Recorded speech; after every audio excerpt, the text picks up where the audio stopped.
ladies and gentlemen. I hope that includes all the other people that you mentioned.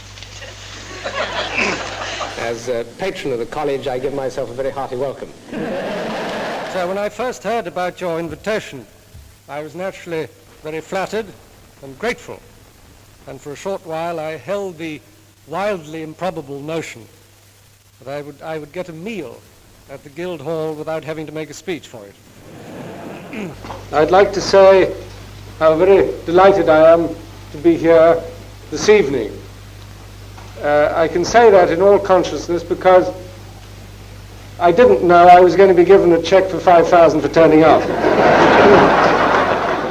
I have one or two messages here which I would like to read to you. And I've been in a bit of a quandary as to quite what order to read them in. So I've arranged them in the sizes of the bits of paper they're written on.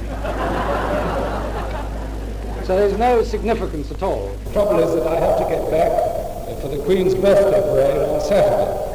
Now don't ask me to explain why she has an official birthday in June when her proper birthday is in April. You just have to accept it. Britain is not just an old country of tottering ruins inhabited by idle roués in eyeglasses.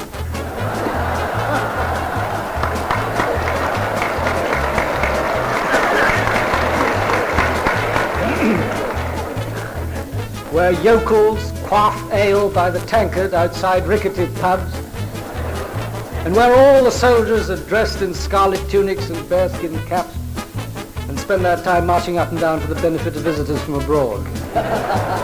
I would like to discharge a debt of gratitude to the citizens of Edinburgh for your hospitality to myself and to thousands of other servicemen who managed to get here for a few hours' relaxation during the war. I know we were a dreadful nuisance and frequently misbehaved. My generation, although reasonably well schooled, is probably the worst educated of this age. This contribution is to be spent on a children's playground in the East End of London. All I hope is that the children who play there will have a thought for their sugar daddies here in the Albany Club. What looks charming to the designer and to the finance committee and possibly to the layout committee may be deadly boring to a child of 4.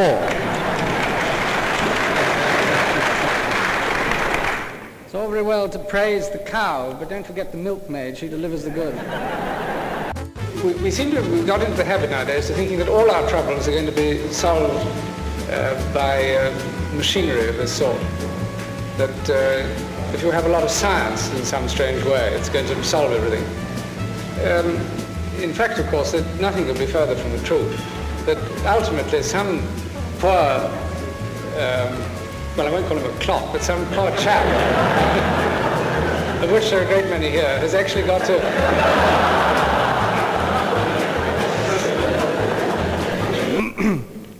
As you heard, tonight's cheque brings the total collected in the last 3 years to £30,000, which I...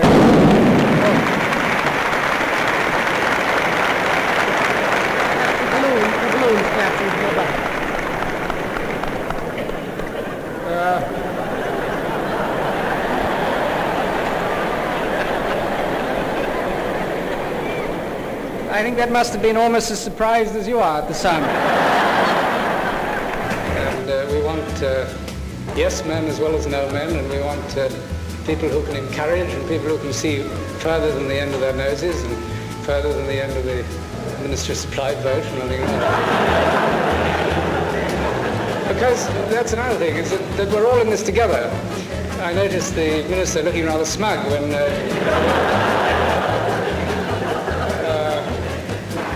Mr. Burrows said that the press is sometimes rather unkind about the aircraft industry.